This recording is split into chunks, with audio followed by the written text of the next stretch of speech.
Tuesday, December 2nd. Tuesday, December 2nd. And our title is Joshua the Type.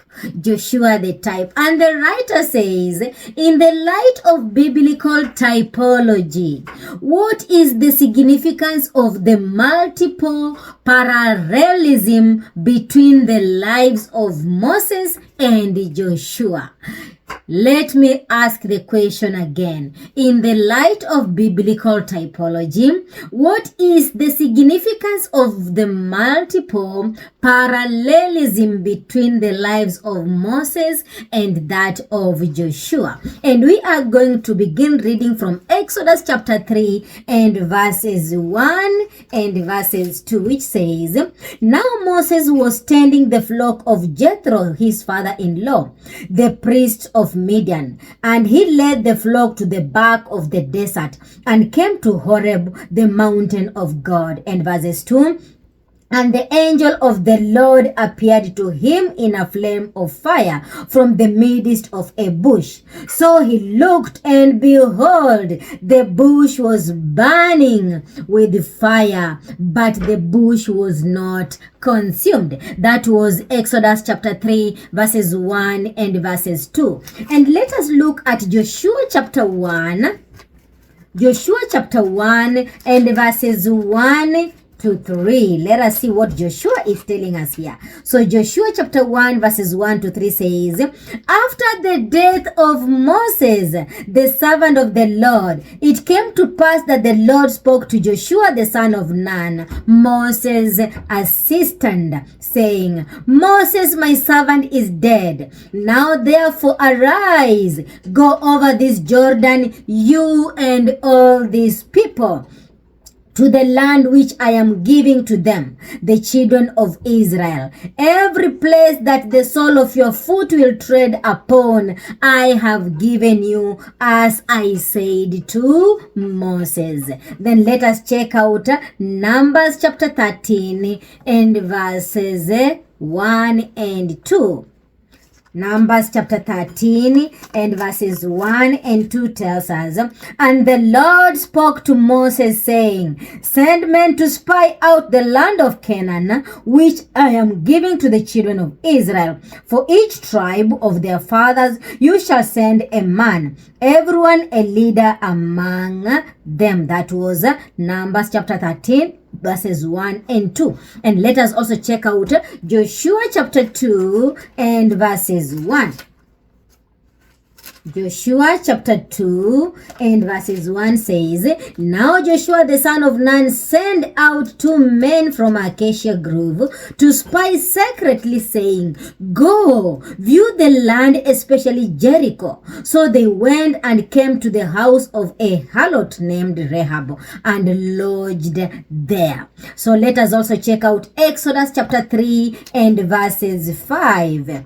Exodus chapter 3 and verses 5 says, Then he said, Do not draw near this place. Take your sandals off your feet, for the place where you stand is a holy ground. And let us check out Joshua chapter 5 and verses 15. Joshua chapter 5 and verses 15. Then the commander of the Lord's army said to Joshua, Take your sandal off your foot, for the place where you stand is holy. And Joshua did so.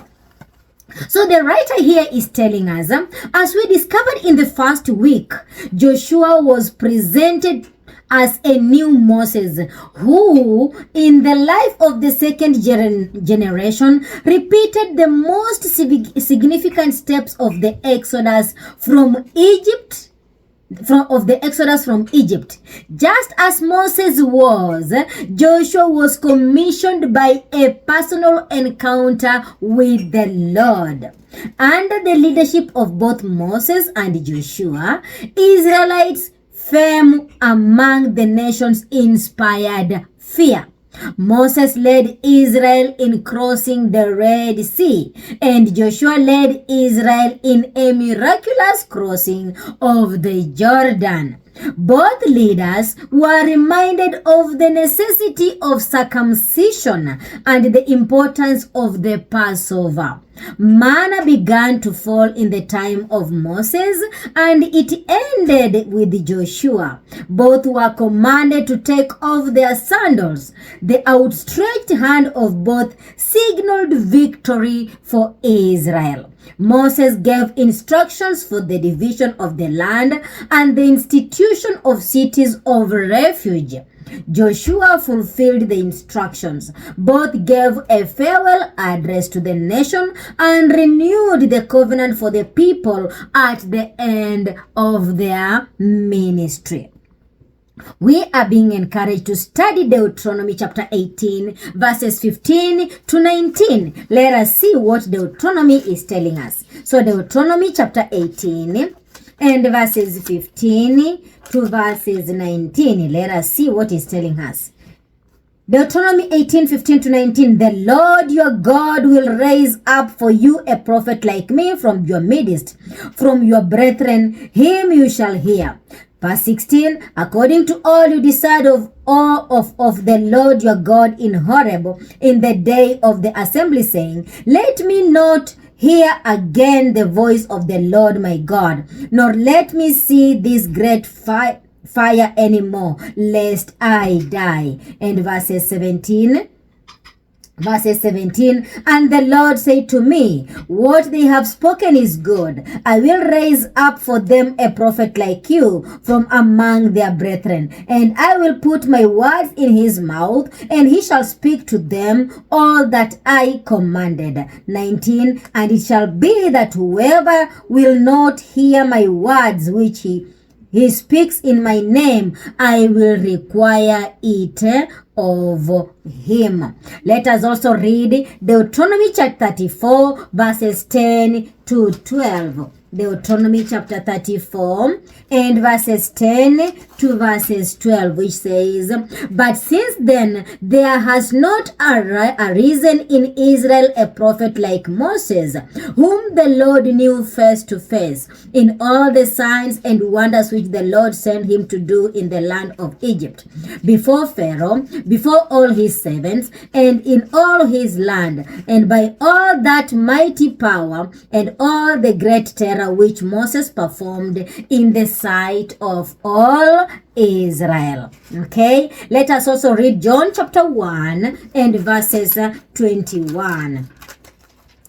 John chapter 1 and verses 21 says, and they asked him, what then, are you Elijah? He said, I am not. Are you the prophet? And he said, no. Okay, let us also check out Acts chapter 3 verses 23 to 26. Acts chapter 3 and verses 3 to verses 20. Chapter 3 verses 22 to verses 26, which says, for Moses truly said to the fathers, the Lord your God will raise up for you a prophet like me from your brethren. Him you shall hear in all things, whatever he says to you. And it shall be that every soul who will not hear that prophet shall be utterly destroyed from among the people. Verse 24, yes, and all the prophets from Samuel and those who follow, as many as have spoken, have also foretold these days. You are sons of the prophets and of the covenant which God made with our fathers, saying to Abraham, and in your seed all the families of the earth shall be blessed. Verses 26, to you first, God having raised up his servant Jesus, send him to bless you in turning away every one of you from your iniquities. Okay, let us also check out Acts chapter 7 and verses 37. Acts chapter 7. Just a second. Acts chapter 7 and verses 37, which says, this is that Moses who said to the children of Israel, the Lord your God will raise up for you a prophet like me from your brethren. Him you shall hear. Okay, and so we have read the above verses. Who fulfills the prophecy of Moses about a prophet like himself? And how does Joshua fit into this picture? Who fulfills the prophecy of Moses about a prophet like himself? And how does Joshua fit into this picture? So Joshua's life was a partial fulfillment of the prophecy made by Moses. And we have seen that in Deuteronomy chapter 18 and verses 15 and verses 18. And I'm going to read that even though we had read it before. So verse 15 says, "The Lord your God will raise up for you a prophet like me from your midst, from your brethren whom you shall hear." And verses 18 says, "I will raise up for them a prophet like you, who among their brethren, and will put my words into his mouth, and he shall speak to them all that I command him." So, Joshua's life was a partial fulfillment of the prophecy made by Moses. And we have seen that in Deuteronomy chapter 18, verses 15 and 18. However, the prophecy made by Moses was not fulfilled in its ultimate sense. In its ultimate sense, the prophecy could be accomplished or fulfilled only by the Messiah. The Messiah knew the Father intimately, and we can read from John chapter 1 and verses 14 and verses 18. Let us see what John is telling us here. John chapter 1.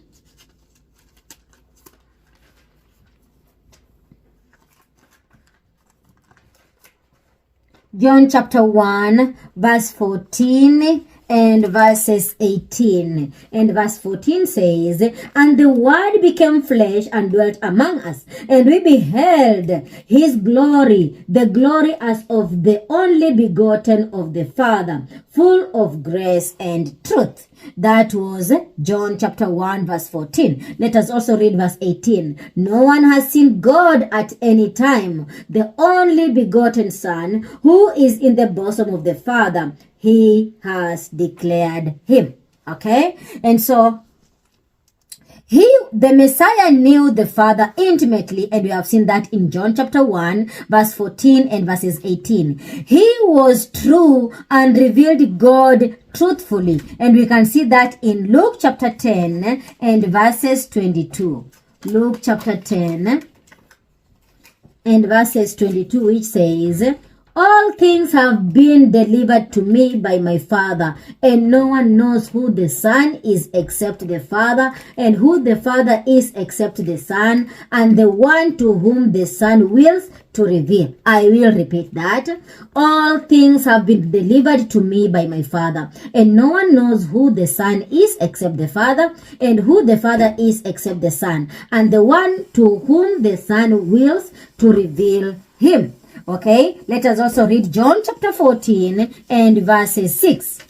John chapter 14 and verses 6 tells us, "Jesus said to him, I am the way, the truth, and the life. No one comes to the Father except through me." And let us also read Matthew chapter 22 and verses 16. Matthew chapter 22 and verses 16, and it says, "And they sent to him their disciples with them, Herodians, saying, Teacher, we know that you are true and teach the way of God in truth, nor do you care about anyone, for you do not regard the person of man." Okay, I will repeat Matthew 22 and verses 16. "And they say to him, their disciples with the Herodians, saying, Teacher, we know that you are true and teach the way of God in truth, nor do you care about anyone, for you do not regard the person of man." So God indeed put his words in his mouth, and that is in John chapter 14 and verses 24. John chapter 14 verses 24 says, "He who does not love me does not keep my words, and the words which you hear is not mine, but the Father's who sent me." And I will repeat that. "He who does not love me does not keep my words, and the words which you hear is not mine, but the Father's who sent me." So both the life of Moses and that of Joshua become types of the coming Messiah, that is Jesus. I am going to repeat this last paragraph here, and it says, Joshua's life was a partial fulfillment of the prophecy made by Moses. And we can see that from Deuteronomy chapter 18 verses 15 to 18. However, the prophecy made by Moses was not fulfilled in its ultimate sense. In its ultimate sense, the prophecy could be accomplished or fulfilled only by the Messiah.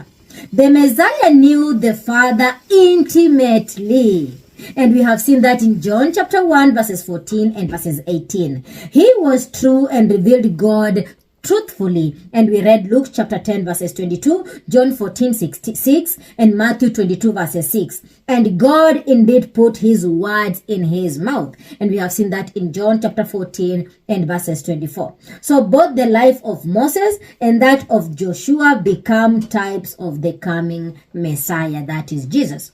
So how central is Jesus to your own walk with the Lord?